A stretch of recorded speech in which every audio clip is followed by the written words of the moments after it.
आज आपण सोडा, पापड खार आणि बिलकुल तेल न लावता एकदम मस्त खुसखुशीत खमंग तिप्पट चौपट फुगणारे तांदळाचे पिठाचे पापड कसे बनवायचे हे पाहणार आहेत. आवडले तर लाईक, शेअर, सबस्क्राईब नक्की करा.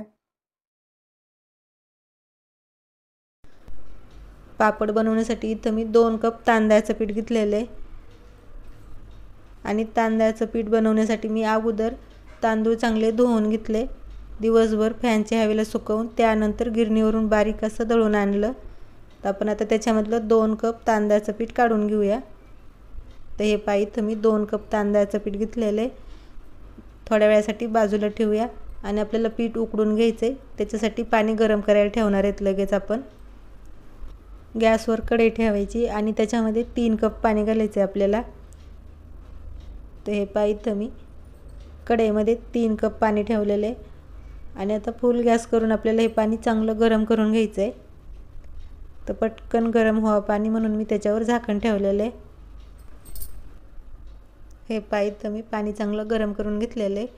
तर आता त्याच्यावरचं झाकण काढून घ्यायचं आणि लगेच त्याच्यामध्ये घालायचं आपल्याला चवीप्रमाणे मीठ आणि 1 चमच जिरे घालायचे त्याच्यामध्ये.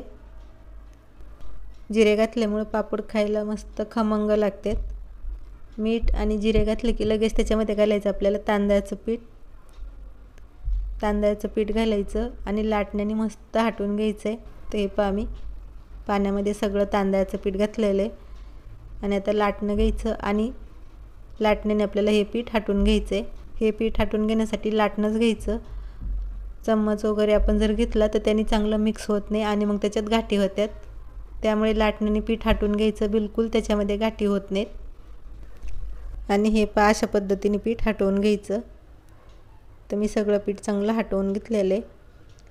2 कप तांदळाच्या पिठासाठी मी 3 कप पाणी गरम करायला ठेवलेलं. एकदम बरोबर झालं आहे, जास्तही झालं नाही आणि कमीसुद्धा पडलं नाही. तर सगळं चांगलं पीठ मी हाटवून घेतलेलं आहे. आता त्याच्यामधलं लाटणं काढून घेऊया आपण. लाटणं काढून घ्यायचं आणि त्याच्यावर 5 ते 6 मिनटासाठी झाकण ठेवायचं.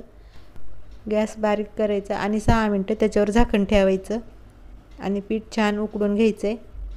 ते पहा इथं मी 6 मिनटं त्याच्यावर झाकण ठेवलेलं. तर झाकण काढून घेऊया आणि छान पीठ उकडलेलं आहे. तर इथं गॅस बंद करायचा आणि एखाद्या ताटामध्ये सगळं पीठ काढून घ्यायचं.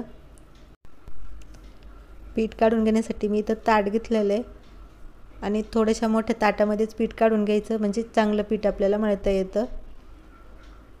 ताटामध्ये सगळं पीठ काढून घ्यायचं आहे आणि थोडंसं गार करून घ्यायचं. पीठ पूर्णपणे गारसुद्धा करायचं नाही, थोडंसं कोमट असतानाच आपल्याला पीठ हे चांगलं मळून घ्यायचं आहे.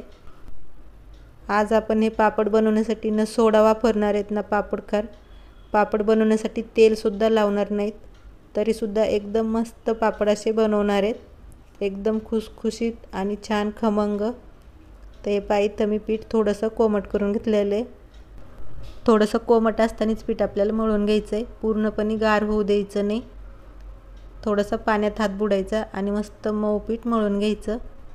पाणी जास्त पण लावायचं नाही, अधूनमधून पाण्यात हात बुडवायचा आणि पीठ मळून घ्यायचं. ते पहा इथं मी चांगलं मऊ पीठ मळून घेतलेलं आहे. तर लगेच आता आपण याचे पापड बनवायला घेऊया. तर पापड तुम्ही लहान मोठे तुमच्या आवडीप्रमाणे बनवू शकता. हे पहा अशा लाट्या बनवून घ्यायच्या आणि पापड बनवायचे. एकदम जास्त लाट्या बनवून ठेवायच्या नाही, तर कडक होतात. 2 लाट्या मी बनवून घेतलेल्या आहेत आणि हे आपण जी मळून घेतलेलं पीठ आहे त्याच्यावर झाकण टाकायचं, म्हणजे पीठ कडक होणार नाही. आणि आज आपण पापड बनवण्यासाठी बिलकुल तेलाचा वापर करणार नाही. तांदळाचं सुक्कं पीठ लावून आज आपण पापड बनवणार आहेत. तर त्याच्यासाठी मी तांदळाचं सुक्कं पीठ घेतलेलं आहे थोडंसं आणि लाटी बनवून घेतलेली आपण पिठामध्ये बुडवायची आणि अशा पद्धतीने आपल्याला पापड बनवून घ्यायचं आहे.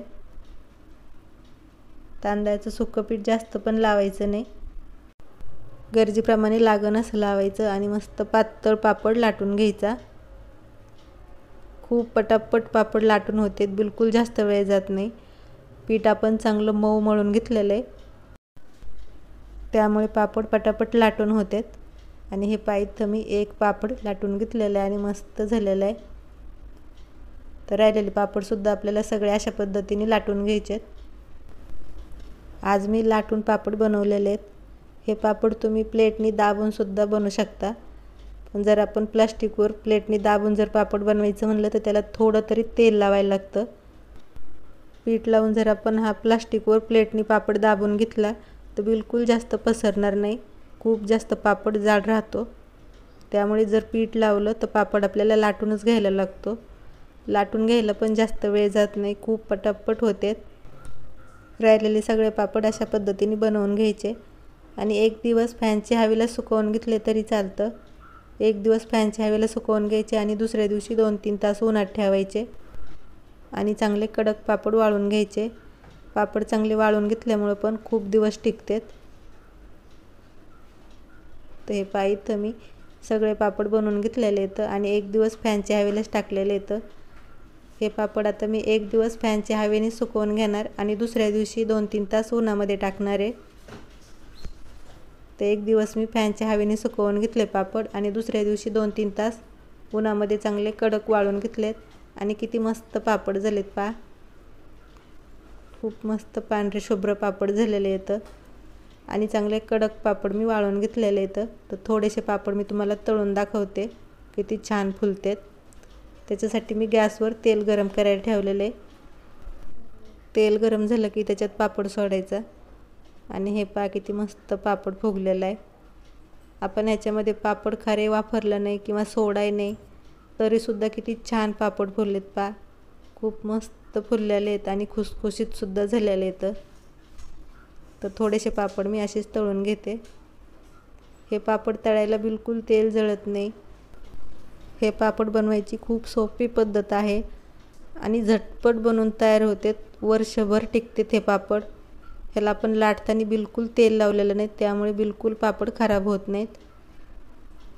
2 कप जर तुम्ही तांदळाचं पीठ घेतलं तर 3 कप पाणी ठेवायचं. एकदम बरोबर होतं पीठ छान उकडून. आणि आपण पीठ जेवढं छान उकडून घेतो छान मळून घेतो तेवढे पापड मस्त तयार होतात. तर हे पहा इथं मी थोडेसे पापड तळून घेतलेले आहेत आणि किती मस्त फुगलेत तुम्ही बघू शकता आणि खुसखुशीतसुद्धा तेवढेच झालेले आहेत. एक पापड तुम्हाला मी मोडून दाखवते किती खुसखुशीत झालेत. खूप मस्त पापड झालेले आहेत. तर अशा पद्धतीने तुम्ही तांदळाचे पापड एक वेळा तरी नक्की बनवून बघा आणि कसे झाले ते कमेंट करून सांगायला विसरू नका. लाईक करा, शेअर करा. रेसिपी आवडली तर सबस्क्राईब नक्की करा. धन्यवाद.